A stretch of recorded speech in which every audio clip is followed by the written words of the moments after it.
नमस्कार मेरे प्यारे साथियों। हम बात कर रहे थे राजस्थान अध्ययन पुस्तक के बारे में जो कक्षा 6 से कक्षा 12 से संबंधित होने वाली है।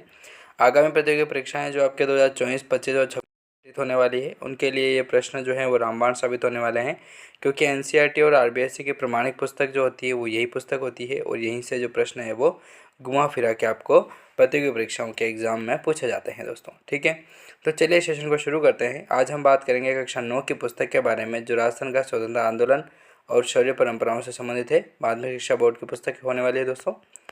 तो इससे संबंधित जो प्रश्न है वो हम पार्ट वाइज तरीके से जो है वो पढ़ चुके थे। आज हम जिस अध्याय के बारे में बात करने वाले हैं उस अध्याय का नाम है राजस्थान में जन जागृति और प्रजामंडल। ठीक है, प्रजामंडल के बारे में बात करेंगे, राजस्थान में जन जागृति और प्रजामंडल। तो क्वेश्चन देख लीजिए आप, बहुत ही महत्वपूर्ण होने वाले हैं। तो शुरू करते हैं बिना किसी टाइम गवाए हुए।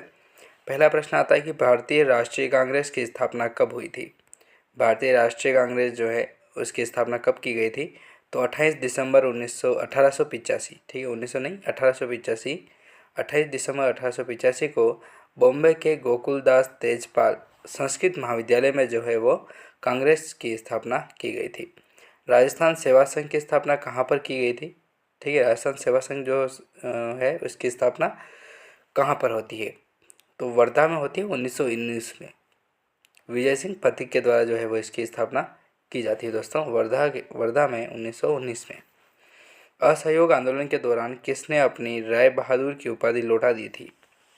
असहयोग जब आंदोलन चल रहे थे तब किस राजा ने जो है वो राजा तो नहीं कह सकते लेकिन एक बहुत क्रांतिकारी तरीके से जो है प्रजामंडल में अपना सहयोग दे रहे थे, तो वो थे राय बहादुर की उपाधि जो है वो लौटा दी थी। तो वो लौटा दी गई थी जमनालाल बजाज। असहयोग आंदोलन की शुरुआत महात्मा गांधी द्वारा अपनी केसर हिंद की उपाधि को जो है वो लौटा दिया जाता है इसमें। ठीक है, चौथा प्रश्न आता है कि प्रथम विश्व युद्ध के दौरान राजस्थान के किस राजा को जर्मनी से संधि वार्ता के लिए भारत का प्रतिनिधित्व करने के लिए पेरिस भेजा गया था इनको? तो वो महाराजा जगंगा सिंह जो थे उनको पेरिस भेजा जाता है। ठीक है, संधि वार्ता के लिए भारत से। ब्रिटिश प्रशासकों ने किसे बोल्शेविक अर्थात विप्लववादी विजय सिंह पथिक को कहा गया है? विप्लववादी या बोल्शेविक जो है वो किसको कहा गया? तो विजय सिंह पथिक को कहा गया है। छठा प्रश्न आता है कि अखिल भारतीय देशी लोक परिषद की स्थापना कब की गई थी? तो 1920 में जो है वो इसकी स्थापना होती है दोस्तों। सातवां प्रश्न आता है इसी कड़ी में कि राजस्थान में सर्वप्रथम प्रजामंडल की स्थापना कहाँ पर की गई थी? तो जयपुर में की जाती है 1931 को। ठीक है, राजनीति में प्रवेश 1938 में मिला था। मारवाड़ प्रजामंडल की स्थापना कब हुई थी? तो 1934 में जो है वो मारवाड़ प्रजामंडल की स्थापना होती है। सिरोही लोक परिषद की स्थापना कहाँ पर की गई थी?